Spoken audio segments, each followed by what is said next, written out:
Chapter 25. An Avonlea Scandal.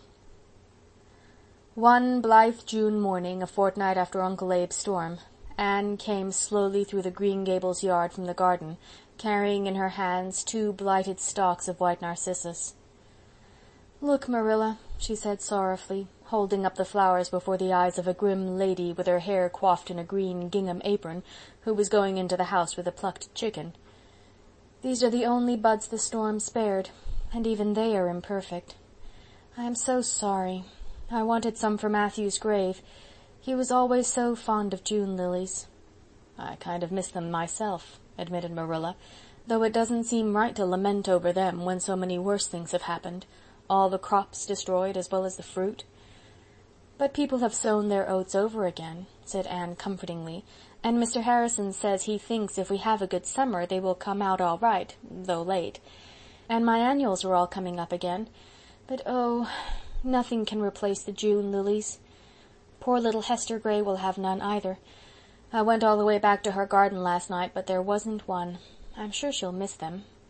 "I don't think it's right for you to say such things, Anne, I really don't," said Marilla severely. "Hester Gray has been dead for 30 years, and her spirit is in heaven, I hope." "Yes, but I believe she loves and remembers her garden here still," said Anne. "I'm sure no matter how long I'd lived in heaven, I'd look down and see somebody putting flowers on my grave. If I had had a garden here like Hester Gray's, it would take me more than 30 years, even in heaven, to forget being homesick for it by spells." "Well, don't let the twins hear you talking like that," was Marilla's feeble protest, as she carried her chicken into the house. Anne pinned her narcissi on her hair and went to the lane gate, where she stood for a while sunning herself in the June brightness before going in to attend to her Saturday morning duties. The world was growing lovely again. Old Mother Nature was doing her best to remove the traces of the storm, and though she was not to succeed fully for many a moon, she was really accomplishing wonders. "I wish I could just be idle all day today," Anne told a bluebird who was singing and swinging on a willow bough.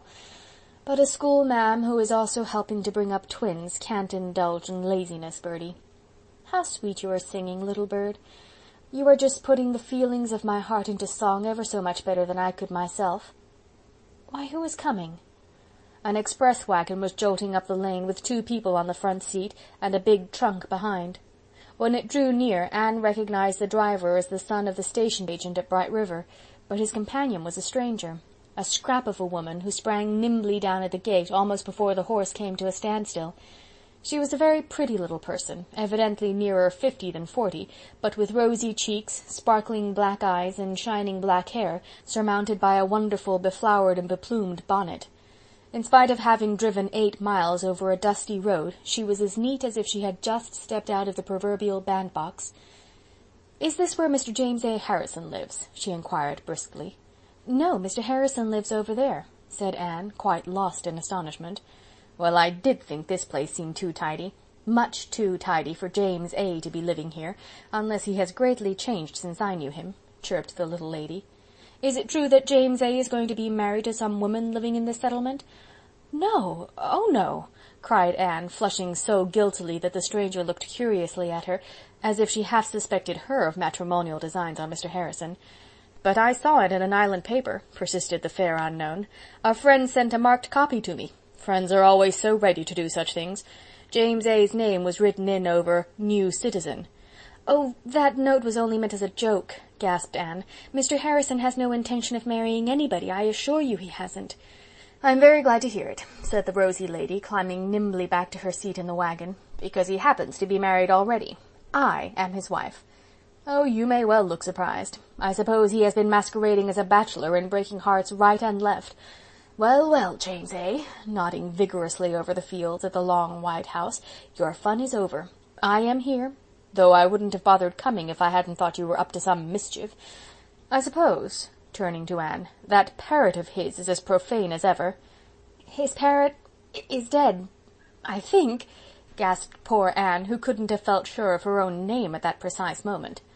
"Dead! Everything will be all right then," cried the rosy lady jubilantly. "I can manage James A. if that bird is out of the way." With which cryptic utterance she went joyfully on her way, and Anne flew to the kitchen door to meet Marilla. "Anne, who was that woman?" "Marilla," said Anne solemnly but with dancing eyes. Do I look as if I were crazy?" "Not more so than usual," said Marilla, with no thought of being sarcastic. "Well then, do you think I am awake? Anne, what nonsense has got into you? Who was that woman, I say?" "Marilla, if I'm not crazy and not asleep, she can't be such stuff as dreams are made of. She must be real. Anyway, I am sure I couldn't have imagined such a bonnet. She says she is Mr. Harrison's wife, Marilla." Marilla stared in her turn. "His wife? Anne Shirley, then what has he been passing himself off as an unmarried man for?" "I don't suppose he did really," said Anne, trying to be just. "He never said he wasn't married. People simply took it for granted." "Oh, Marilla, what will Mrs. Lynde say to this?" They found out what Mrs. Lynde had to say when she came up that evening. Mrs. Lynde wasn't surprised. Mrs. Lynde had always expected something of the sort. Mrs. Lynde had always known there was something about Mr. Harrison. "To think of his deserting his wife," she said indignantly. "It's like something you'd read of in the States. But who would expect such a thing to happen right here in Avonlea?" "But we don't know that he deserted her," protested Anne, determined to believe her friend innocent till he was proved guilty. "We don't know the rights of it at all." "Well, we soon will. I'm going straight over there," said Mrs. Lynde, who had never learned that there was such a word as delicacy in the dictionary. "I'm not supposed to know anything about her arrival, and Mr. Harrison was to bring some medicine for Thomas from Carmody today, so that will be a good excuse. I'll find out the whole story and come in and tell you on the way back." Mrs. Lynde rushed in where Anne had feared to tread. Nothing would have induced the latter to go over to the Harrison place, but she had her natural and proper share of curiosity, and she felt secretly glad that Mrs. Lynde was going to solve the mystery. She and Marilla waited expectantly for that good lady's return, but waited in vain. Mrs. Lynde did not revisit Green Gables that night. Davy, arriving home at 9 o'clock from the Boulter place, explained why. "I met Mrs. Lynde and some strange woman in the hollow," he said, "and gracious, how they were talking both at once. Mrs. Lynde said to tell you she was sorry it was too late to call tonight. And I'm awful hungry. We had tea at Milty's at 4, and I think Mrs. Boulter is real mean. She didn't give us any preserves or cake, and even the bread was skurse." "Davy, when you go visiting, you must never criticize anything you are given to eat," said Anne solemnly. "It is very bad manners." "All right, I'll only think it," said Davy cheerfully. "Do give a fellow some supper, Anne." Anne looked at Marilla, who followed her into the pantry and shut the door cautiously. "You can give him some jam on his bread. I know what tea at Levi Boulter's is apt to be." Davy took his slice of bread and jam with a sigh. "It's a kind of disappointing world after all," he remarked. "Milty has a cat that takes fits. She's took a fit regular every day for 3 weeks. Milty says it's awful fun to watch her. I went down today on purpose to see her have one, but the mean old thing wouldn't take a fit, and just kept healthy as healthy, though Milty and me hung round all the afternoon and waited. But never mind." Davy brightened up as the insidious comfort of the plum jam stole into his soul. "Maybe I'll see her in one sometime yet. It doesn't seem likely she'd stop having 'em all at once when she's been so in the habit of it, does it? This jam's awful nice." Davy had no sorrows that the plum jam could not cure. Sunday proved so rainy that there was no stirring abroad, but by Monday everybody had heard some version of the Harrison story. The school buzzed with it, and Davy came home full of information. "Marilla, Mr. Harrison has a new wife. Well, not exactly new, but they've stopped being married for quite a spell, Milty says. I always supposed people had to keep on being married once they'd begun, but Milty says no, there's ways of stopping if you can't agree. Milty says one way is just to start off and leave your wife, and that's what Mr. Harrison did.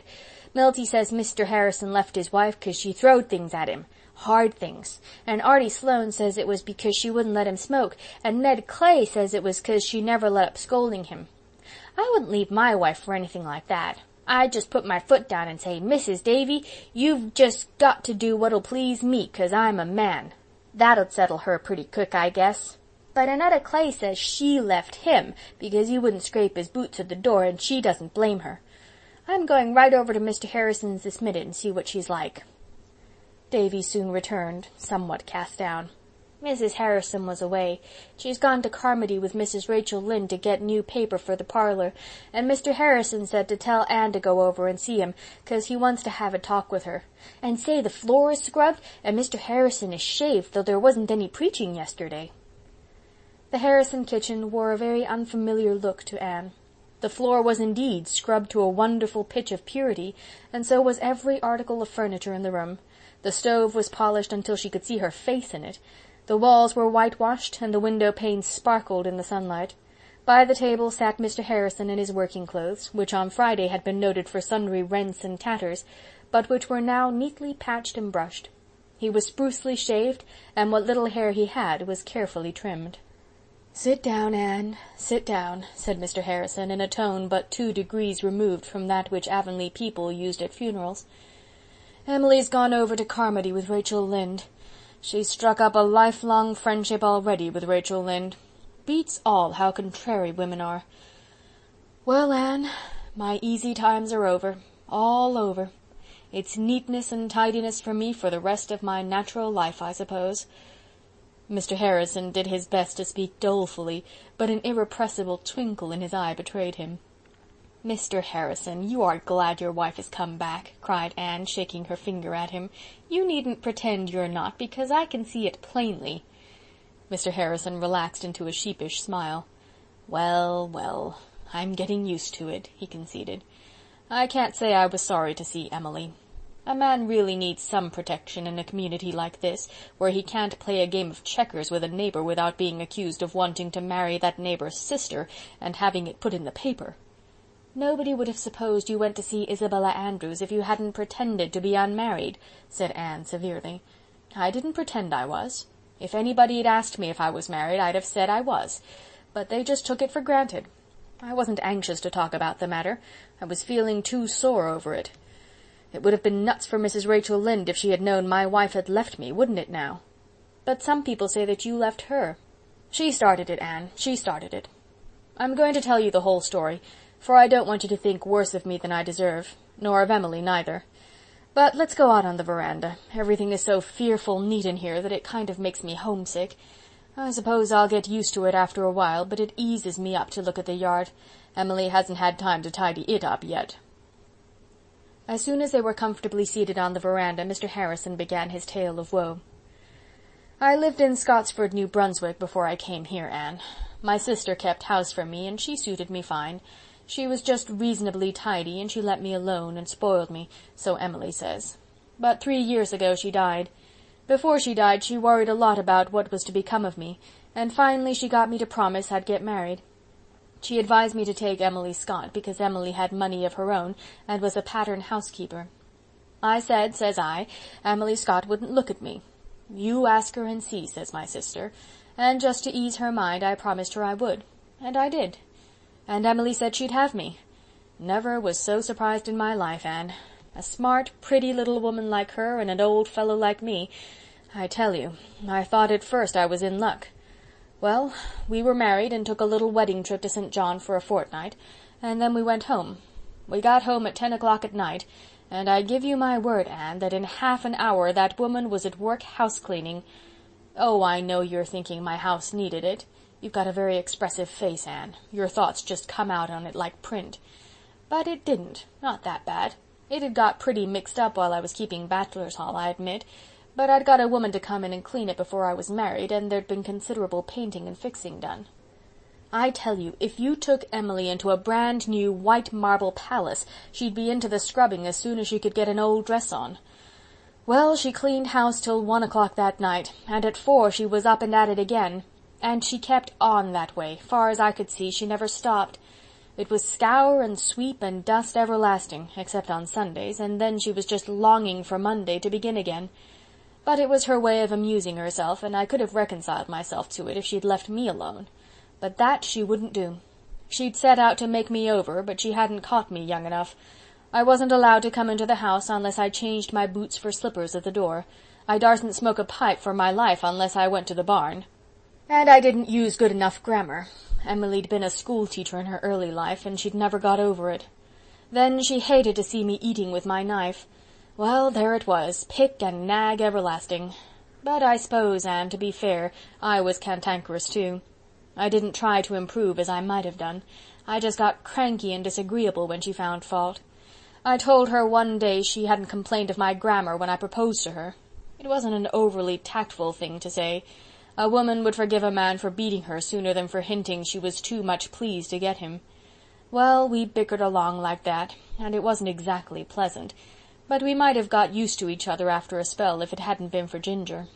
Ginger was the rock we split on at last. Emily didn't like parrots, and she couldn't stand Ginger's profane habits of speech. I was attached to the bird for my brother the sailor's sake. My brother the sailor was a pet of mine when we were little tads, and he'd sent Ginger to me when he was dying. I didn't see any sense in getting worked up over his swearing. There's nothing I hate worse than profanity in a human being, but in a parrot that's just repeating what it's heard with no more understanding of it than I'd have of Chinese, allowances might be made. But Emily couldn't see it that way. Women ain't logical. She tried to break Ginger of swearing, but she hadn't any better success than she had in trying to make me stop saying I seen and them things. Seemed as if the more she tried, the worse Ginger got, same as me. Well, things went on like this, both of us getting raspier, till the climax came. Emily invited our minister and his wife to tea, and another minister and his wife that was visiting them. I'd promised to put Ginger away in some safe place where nobody would hear him. Emily wouldn't touch his cage with a 10-foot pole, and I meant to do it, for I didn't want the ministers to hear anything unpleasant in my house. But it slipped my mind. Emily was worrying me so much about clean collars and grammar that it wasn't any wonder, and I never thought of that poor parrot till we sat down to tea. Just as Minister number 1 was in the very middle of saying grace, Ginger, who was on the veranda outside the dining-room window, lifted up his voice. The gobbler had come into view in the yard, and the sight of a gobbler always had an unwholesome effect on Ginger. He surpassed himself that time. You can smile, Anne, and I don't deny I've chuckled some over it since myself, but at the time I felt almost as much mortified as Emily. I went out and carried Ginger to the barn. I can't say I enjoyed the meal. I knew by the look of Emily that there was trouble brewing for Ginger and James A. When the folks went away I started for the cow pasture, and on the way I did some thinking. I felt sorry for Emily, and kind of fancied I hadn't been so thoughtful of her as I might. And besides, I wondered if the ministers would think that Ginger had learned his vocabulary from me. The long and short of it was, I decided that Ginger would have to be mercifully disposed of, and when I drove the cows home I went in to tell Emily so. But there was no Emily, and there was a letter on the table. Just according to the rule in storybooks, Emily writ that I'd have to choose between her and Ginger. She'd gone back to her own house, and there she would stay till I went and told her I'd got rid of that parrot. I was all riled up, Anne, and I said she might stay till doomsday if she waited for that, and I stuck to it. I packed up her belongings and sent them after her. It made an awful lot of talk. Scotsford was pretty near as bad as Avonlea for gossip, and everybody sympathized with Emily. It kept me all cross and cantankerous, and I saw I'd have to get out or I'd never have any peace. I concluded I'd come to the island. I'd been here when I was a boy and I liked it, but Emily had always said she wouldn't live in a place where folks were scared to walk out after dark for fear they'd fall off the edge. So, just to be contrary, I moved over here. And that's all there is to it. I hadn't ever heard a word from or about Emily till I come home from the back field Saturday and found her scrubbing the floor, but with the first decent dinner I'd had since she left me already on the table. She told me to eat first, and then we'd talk, by which I concluded that Emily had learned some lessons about getting along with a man. So she's here, and she's going to stay, seeing that Ginger's dead and the island's some bigger than she thought. There's Mrs. Lynde and her now. No, don't go, Anne. Stay and get acquainted with Emily. She took quite a notion to you Saturday. Wanted to know who that handsome red-haired girl was at the next house. Mrs. Harrison welcomed Anne radiantly and insisted on her staying to tea. James A. has been telling me all about you and how kind you've been, making cakes and things for him, she said. I want to get acquainted with all my new neighbors just as soon as possible. Mrs. Lynde is a lovely woman, isn't she? So friendly. When Anne went home in the sweet June dusk, Mrs. Harrison went with her across the fields where the fireflies were lighting their starry lamps. I suppose, said Mrs. Harrison confidentially, that James A. has told you our story? Yes. Then I needn't tell it, for James A. is a just man and he would tell the truth. The blame was far from being all on his side. I can see that now. I wasn't back in my own house an hour before I wished I hadn't been so hasty, but I wouldn't give in. I see now that I expected too much of a man. And I was real foolish to mind his bad grammar. It doesn't matter if a man does use bad grammar, so long as he is a good provider and doesn't go poking round the pantry to see how much sugar you've used in a week. I feel that James A. and I are going to be real happy now. I wish I knew who Observer is, so that I could thank him. I owe him a real debt of gratitude." Anne kept her own counsel, and Mrs. Harrison never knew that her gratitude found its way to its object. Anne felt rather bewildered over the far-reaching consequences of those foolish notes. They had reconciled a man to his wife and made the reputation of a prophet. Mrs. Lynde was in the Green Gables kitchen. She had been telling the whole story to Marilla. "Well, and how do you like Mrs. Harrison?" she asked Anne. "Very much. I think she's a real nice little woman." "That's exactly what she is," said Mrs. Rachel with emphasis. "And as I've just been saying to Marilla, I think we ought all to overlook Mr. Harrison's peculiarities for her sake, and try to make her feel at home here, that's what. Well, I must get back. Thomas will be wearying for me. I get out a little since Eliza came, and he seemed a lot better these past few days, but I never like to be long away from him. I hear Gilbert Blythe has resigned from White Sands. He'll be off to college in the fall, I suppose." Mrs. Rachel looked sharply at Anne, but Anne was bending over a sleepy Davy nodding off on the sofa, and nothing was to be read in her face. She carried Davy away, her oval, girlish cheek pressed against his yellow, curly head. As they went up the stairs, Davy flung a tired arm about Anne's neck and gave her a warm hug and a sticky kiss. "You're awful nice, Anne.